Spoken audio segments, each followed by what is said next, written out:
मैं हूं डॉक्टर त्रिपाठी और शिक्षा के दार्शनिक, सामाजिक, राजनीतिक, आर्थिक परिप्रेक्ष्य में मैं आपको बहुत इम्पोर्टेंट क्वेश्चंस के बारे में बताने जा रहा हूं यूट्यूब चैनल के माध्यम से।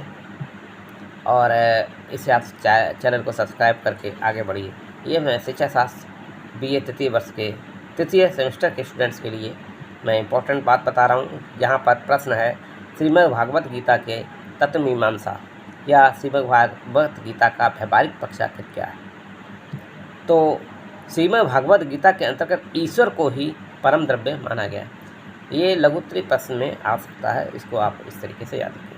और कहा गया है कि इसी से विश्व की उत्पत्ति एवं विनाश होता है। विश्व की नैतिक व्यवस्था ईश्वर द्वारा ही की गई है और जीवों को कर्मानुसार सुख दुख प्राप्त होते हैं। प्रत्येक जीव के कर्मों का फल ईश्वर निर्धारित करते हैं। श्रीमद् भागवत गीता के तत्वमीमांसा को समझने के लिए 3 तत्वों को समझ लीजिए: कर्मयोग, ज्ञान योग एवं भक्ति योग। और कर्मयोग का तात्पर्य होता है गीता का मुख्य उपदेश कर्मयोग पर ही आधारित है। जैसा कर्म करेगा वैसा फल देगा भगवान, ये है गीता का ज्ञान। तो कर्मयोग का मतलब निष्काम कर्म है यहाँ पर, यानी कि इसमें कोई आपका काम नहीं निश्चित होना चाहिए। अनासक्त कर्म ही कर्मयोग है, यानी कि अगर हम किसी में स्वार्थ अगर सिद्ध कर लेते हैं तो वो कर्म नहीं है। तो बगैर स्वार्थ के जब हम कोई कर्म करते हैं तो वह कर्म की स्थिति में आता है। श्री कृष्ण ने अर्जुन के माध्यम से प्राणी मात्र को कर्मयोग का पाठ पढ़ाया था। कर्मयोग का मार्ग अत्यंत कठिन होता है। बिना कर्म के मानव रह नहीं सकता और मानव को कर्म कैसे करना है इसका विवेचन जो है गीता में किया गया है। श्रीमद् भागवत गीता में 2 प्रकार का वर्णन किया गया है कर्मों का। एक आसक्त कर्म है और दूसरा अनासक्त कर्म है। आसक्ति व्यक्ति को कर्म करने के लिए प्रेरित करती है, परंतु कर्मयोगी को आसक्ति पर विजय प्राप्त करनी चाहिए। बगैर फल की इच्छा के आप कर्म करना चाहिए, यानी कि फल विहीन आपको कर्म करना चाहिए। श्रीमद् भागवत गीता में कर्म को सकाम तथा निष्काम भी कहा गया है। इसके अलावा आप ज्ञान योग में पढ़ेंगे जाकर के, इसमें आप लिखने की कोशिश कीजिएगा। अज्ञान का अंत करने के लिए ज्ञान अनिवार्य है। जहाँ पर ज्ञान आ जाता है अज्ञान अपने आप मिट जाता है। जहाँ पर प्रकाश आ जाता है वहाँ अंधकार अपने आप मिट जाता है। तो ज्ञान के यहाँ पर 2 रूपों में बताने की कोशिश की है: तार्किक एवं आध्यात्मिक ज्ञान। तार्किक ज्ञान में वस्तुओं को ब्रह्म स्वरूप की चर्चा की जाती है, इसे विज्ञान भी कहते हैं। आध्यात्मिक ज्ञान को ज्ञान कहा गया है, ना कि विज्ञान कहा गया है। और आध्यात्मिक ज्ञान वस्तुओं के वास्तविक स्वरूप की चर्चा करता है। ज्ञान से कर्मों की अपवित्रता का नाश होता है। ज्ञान से कर्मों की अपवित्रता का नाश होता है। गीता में भगवान श्री कृष्ण कहते हैं जो ज्ञाता है वह हमारे सभी भक्तों में श्रेष्ठ है।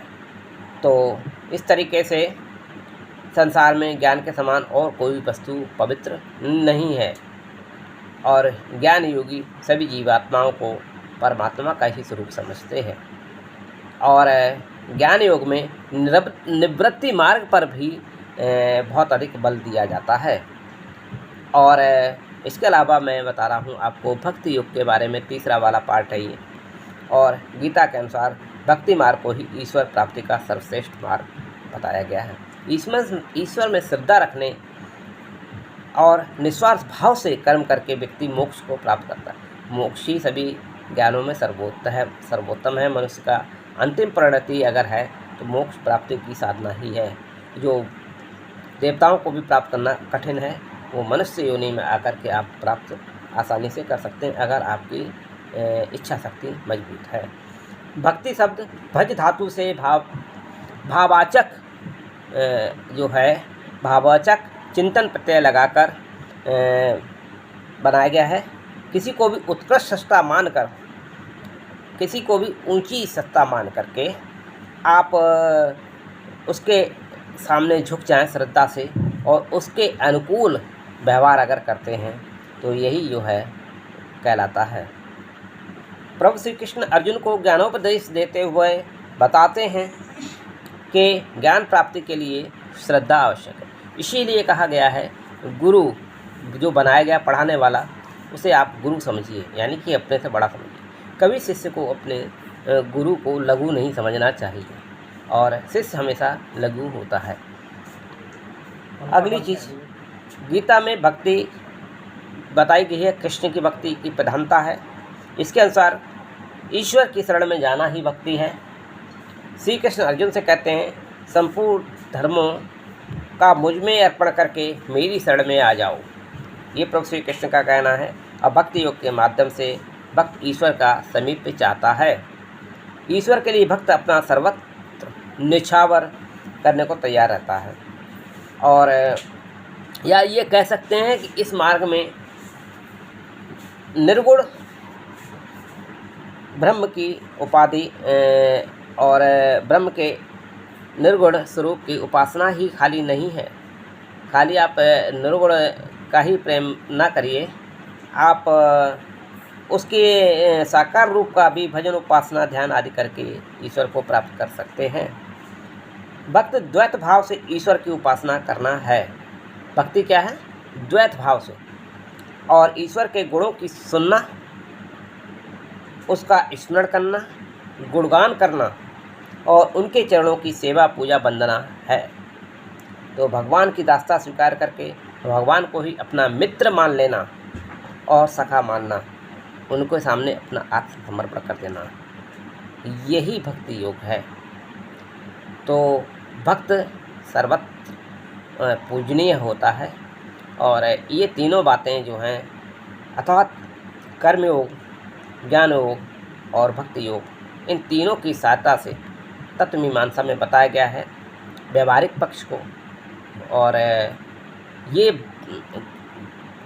श्रीमद्भागवत गीता का तत्व मीमांसा है, और इसकी सहायता से ही मनुष्य पूर्णत्व को प्राप्त कर मोक्ष की प्राप्ति कर सकता है। बने रहें डॉक्टर त्रिपाठी सर के साथ @doctor Tripathi sir YouTube channel पर, और सभी मित्र आपके हों वो सब इसको सब्सक्राइब कर लें स्टूडेंट्स। और गुड लक। और आगामी परीक्षा के लिए बहुत इम्पोर्टेंट ये चैप्टर होगा आपके लिए। Good luck.